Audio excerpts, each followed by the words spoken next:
Today I'm talking about 10 things I do to make having a chronic illness joyful. If you don't know me, my name is Jasmine and I go by Jazz, hence Jazz in Progress, and I have a chronic illness called chronic fatigue syndrome. This illness really goes up and down in its intensity, and at the moment it is moderate to severe. I'm mostly housebound, but I have been able to leave the house maybe once or twice a week. Honestly, it's been hard. It's been rough. The main thing is also just that I don't look sick. Can you tell that I've been inside for like weeks at a time and have been exhausted and having migraines chronically?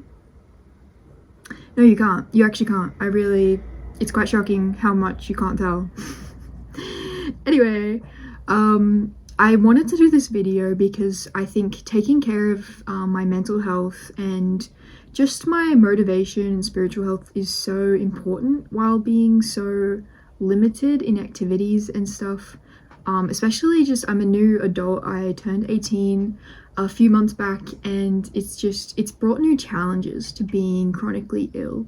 It's really not the same as being a kid, even though I've only been an adult for a little while. But yeah, I wanted to share this video because I've definitely got some ideas for how to make chronic illness more intentional and therefore joyful. So yeah, let's get into it. Okay, some of these points are also just preventative measures to really protect yourself during such a vulnerable time as being ill. And so one of those protective measures I did is delete social media during flare-ups.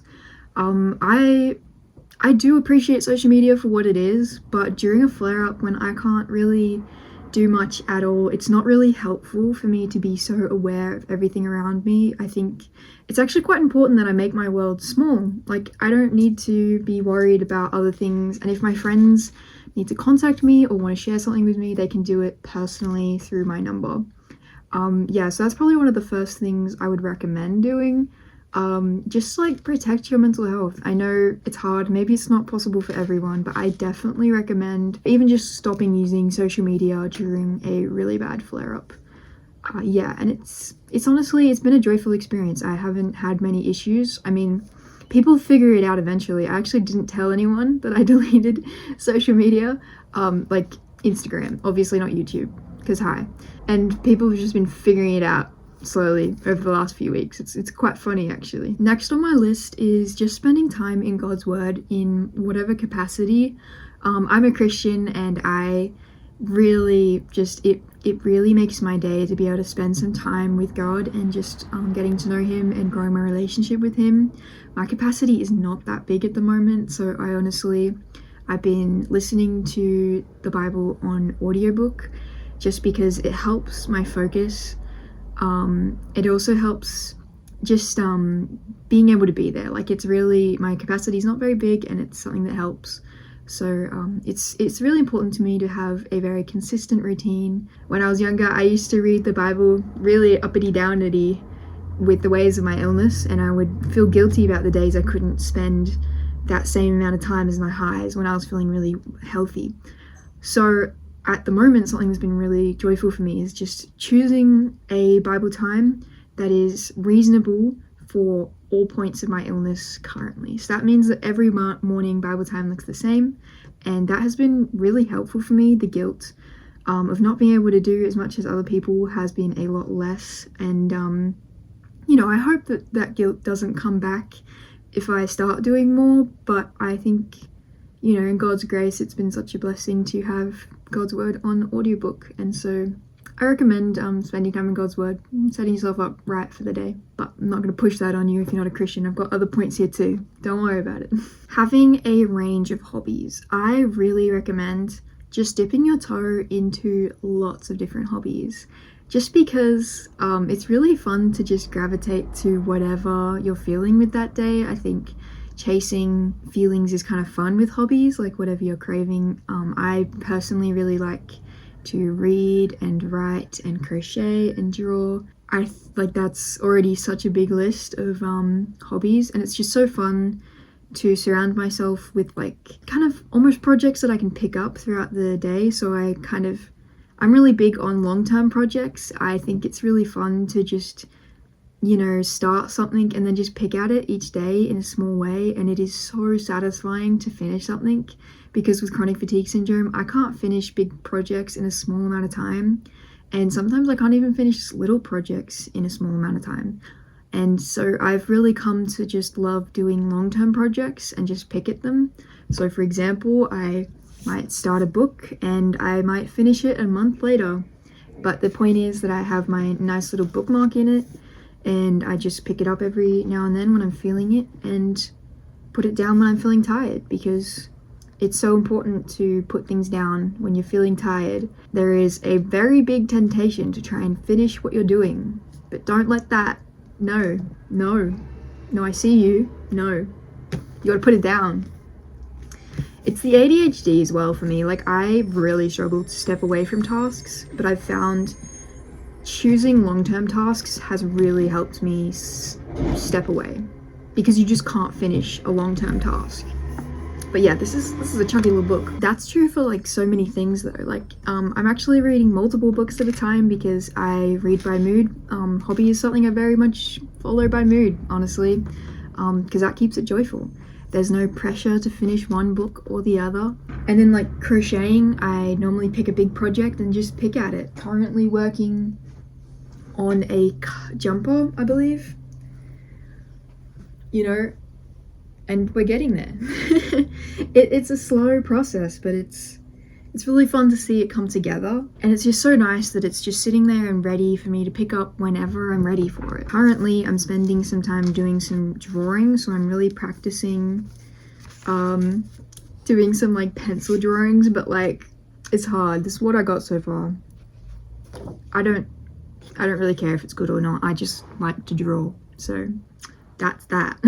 Just having a lot of hobbies that you can reach for, I think, is so important. Another one, gaming.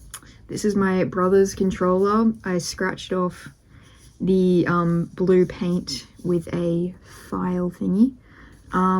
It's very broken, and so that's fun. But I actually have been really enjoying Minecraft lately. I think you can definitely play Minecraft pretty hardcore. But I really enjoy having like a forever world and just building and mining, and it's pretty chill. I don't do it all the time, but it's a really nice game to pick up, as well as Sky, Children of the Light. That's a fun one. It's got a bit of a story to it. But I think the good thing about this is that you can rotate these hobbies as well. I'm really big on not doing one thing for too long amount of time, so I would never spend more than like an hour on one hobby. Max 2 hours. Like, I really shouldn't be spending 2 hours. Mind you, I'd probably have a break between. But I try to rotate hobbies throughout the day to keep myself kind of feeling fresh in my mind, and also just not burning out in one particular hobby. That's definitely a big thing. And that kind of leads into the next one. Is it's actually, I will admit, having chronic illness is really tricky to maintain friendships, because you can't always kind of be there. You can't always show up to things, which is really tricky, and you just don't have the same problems as a lot of your peers. But something I've been enjoying doing is just like sending them little milestones in my hobbies, because it's just joyful, and just being like, oh, I finished this. Nothing really to it. It's just sharing something joyful, and you know, you can celebrate with them. You finished this book, it was so good, or it was so bad. And then they're like, oh my gosh, I need to read that. Oh, I guess I won't read that now. You know, like there's just these joyful conversations that come from that. Yeah, so I definitely recommend, you know, sharing your milestones with your friends and stuff. Oh, and also like funny moments. I think recently I did a crochet project where I needed to cut the base like 4 stitches off, and it was so scary because like crochet, it can all come undone. But I did this like special stitch. Anyway, I sent a very anxiety-inducing video to my friend of me cutting the crochet, and that was gnarly, but it was really funny to share that as well. Like, it's really chill things, but it's beautiful. Yeah, beautiful is how I say beautiful. People get that confused sometimes. I'm sorry. Yeah, so next up would just be having goals. I think it's really important to kind of have something to strive towards, or at least for me, as someone who's very type A, I really struggle to do nothing. I feel very idle, especially as I get older. but I think it's really just fulfilling to have goals in your life. Otherwise I'd be sitting in bed bored, and no one wants that. Like, that's, I would go insane. I would go absolutely insane.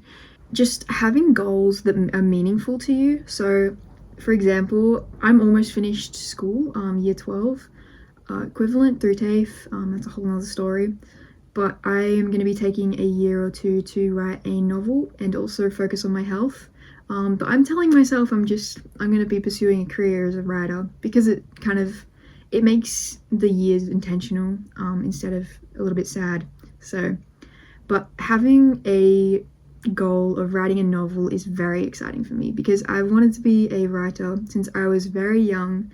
I have very funny memories of just wanting to be an author so deeply. I always went on writing camps, always did writing competitions, and I've just got this archive of stories that I've written, and I never really considered it as a career until I got so sick that I might not be able to choose something else.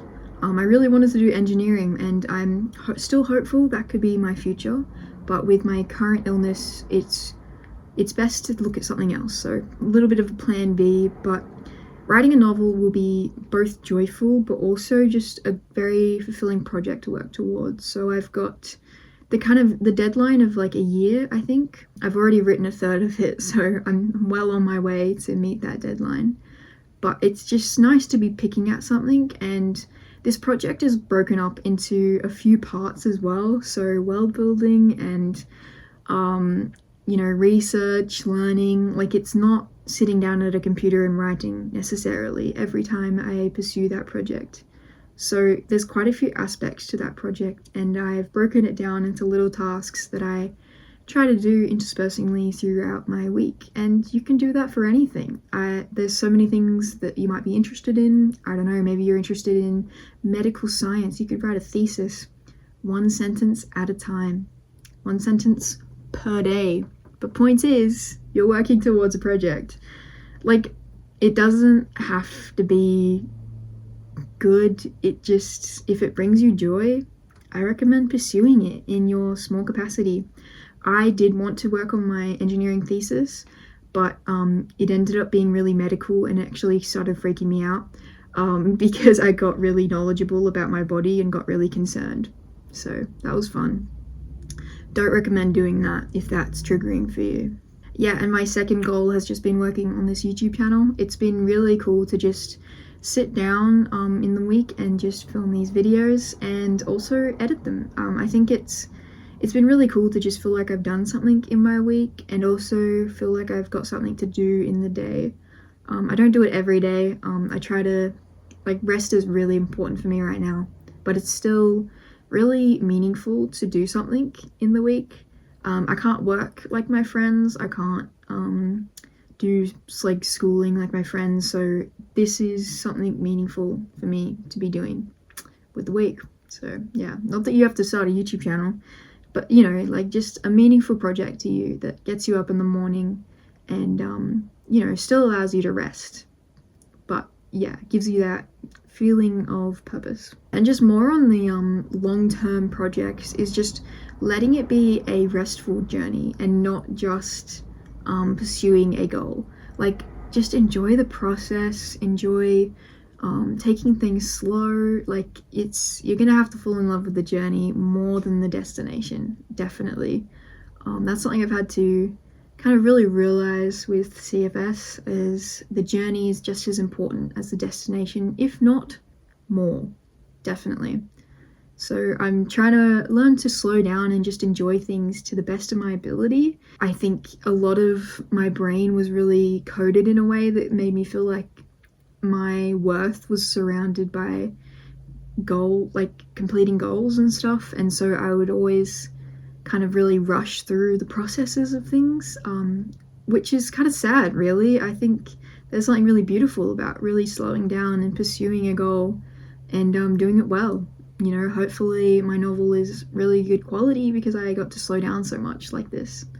So, it's not a good situation to be chronically ill, but I think there is a beauty in it, and again, from a Christian perspective, I know God's got a plan for me, and I'm excited to see where he takes me, because I am so certain I am where I'm meant to be if I am ill. Okay, next up, this one's hard. I feel like a lot of people might actually hear this one and feel quite sad, because this one's hard. It's seeing friends in some capacity. I know, I know it's hard, because last year was a very hard CFS year for me. I was at home and I was doing school for 20 minutes every other day.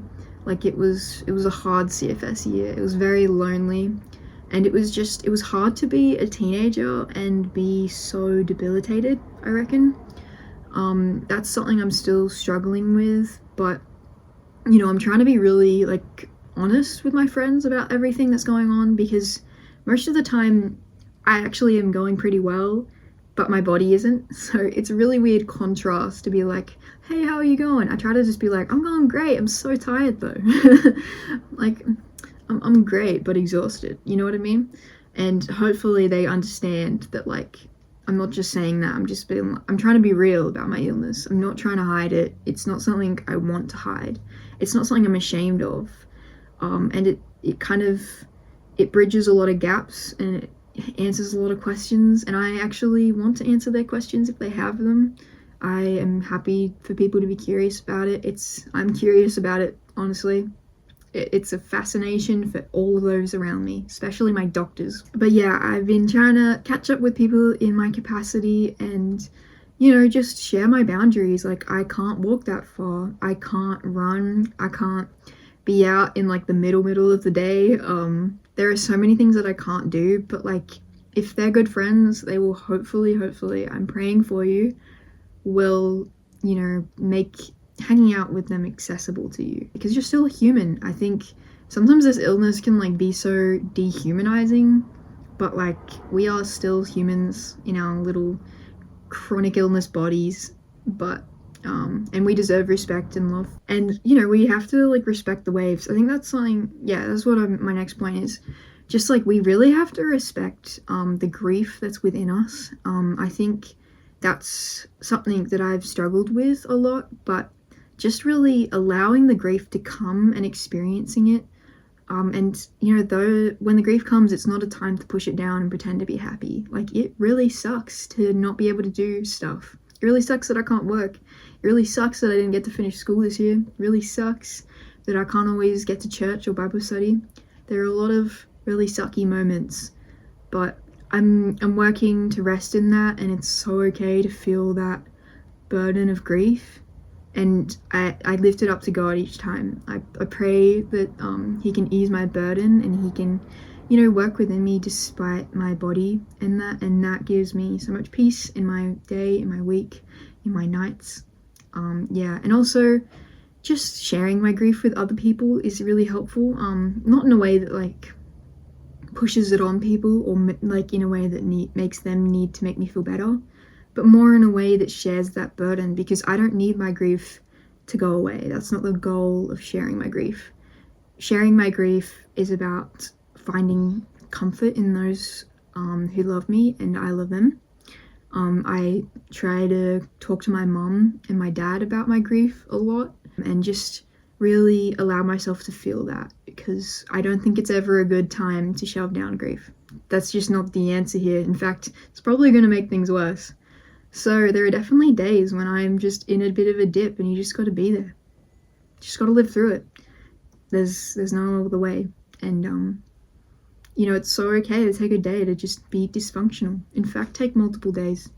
In fact, every day is a dysfunctional day. But God is good, and He is walking beside you in all of this, and I'm so hopeful that even if on earth we are not healed, we will be skipping and dancing and singing at the top of our lungs in heaven. And I am so excited for that. I am so genuinely hungry for heaven because of my chronic illness. I think I wouldn't have that same deep love and need for heaven without it. Point number 9 is set up boundaries within your home space. I think I have younger siblings, which is so great, but I think it's really important for me to step away from the living room, or making lunch, and just be like, I need to lie down now. Sorry to step away from this conversation. Love you. I'm gonna leave you now. I think it's so important because as an older sister, sometimes I feel like I just want to be there over my own health, which is not the most ideal thing. And it's been really beneficial to step away sometimes and just lie down and just be refreshed. For so many reasons. For so many reasons. There is no need to be a perfectly functional person when you're chronically ill. Unfortunately, it seems like I'm not that ill to a lot of people, maybe even my siblings. They respect me enough to let me leave and go lie down for a little bit before I can talk to them again, which is really good. And I hope it strengthens our relationship as well to have that respect in that way as well. Because I'm really big on being servant-hearted, but I obviously have a debilitating illness and it's so important to respect myself enough to walk away. And finally, number 10, we are going to be talking about chill TV shows. No joke, be so careful with what you're watching while you're chronically ill. Oh my goodness. I just need to take a moment to just process my... I feel this so deeply. You got to be so careful with what you're watching when you're in a time of vulnerability and fatigue. Like, you don't know how much these things affect you. I think the thing about fatigue is it's not necessarily just physical fatigue. It's also emotional fatigue. It's intellectual fatigue. It's like every fatigue imaginable, and you've just got to be so careful with like the themes that you're watching because it can exhaust you. Like, I normally sit down to watch TV shows as a way to do like not quite deep rest, but like, you know, lie down rest. And I have to be so careful with what I'm watching because I could actually be unintentionally causing myself emotional exhaustion from a TV show. So I definitely recommend finding a chill TV show, something that kind of makes you joyful and is I'm gonna go moderately interesting. Let's not choose something severely interesting. You've got to really chill when you're watching the TV shows. Lately I've been watching a lot of YouTube. I don't know why, but lately Netflix has been stressing me out entirely. Some shows start off okay and then they just plummet into the depths of darkness. So take that as you will. I'm probably just being dramatic. I probably am. But I just know I can't take even a bit of emotional stress. At the moment, I really need to protect myself.